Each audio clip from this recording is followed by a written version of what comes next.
1100 kilometrdan mishakilib mush traktorni elishga zat nima sabab bo'ldi? Urumchida yoki Sanjida mush traktorlar yo'qmi? O'zi qo'yib qolsa ismi Ali, bizning Finsirimiz hamda mush Sanjida mishakilib o'zining Dongfang aralansini bizga berib, 260 ni oldi. Nima sababdan oldi mush traktorni? Suganki mal ikkinchi mal abiyatin hisob qo'yib qolsa oqsirliq deb meni ko'rasanoldi.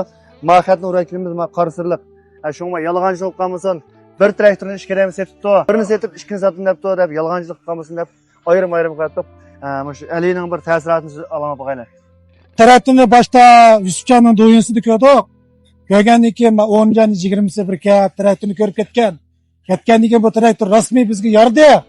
Bunaqdan birinchisi ma traktor bizga yarab ketdi, ikkinchisi ma Yusufjonga biz ishonchlik bilan ishinib müjagir alayda 1100 kilometr yo'lni bisib, traktorimizni bisib ekan, traktorni shuni tegishkilikka keldik. Bugun bu ishlarimiz o'ngishliq bitib ketdi. Endi mashinaga basmoqchi. Shuningga Yusufjonga rahmat. Shu to'rdoshlarga Yusufjonga ishinib, Yusufjonni qo'llab qipirishni umid qilamiz. Rahmat Ali.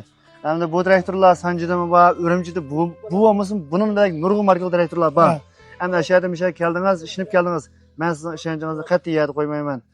Amal bor bizim tiz bujurib, bujurgan ishlarni tiz bujurib traktorni berdik hamda yaxshi ishlatish, nurg'un pul tepish sizga nasib bo'lsin. Rahmat. Sizlarning sodanglarning yaxshi o'tishini umid qilma. Rahmat.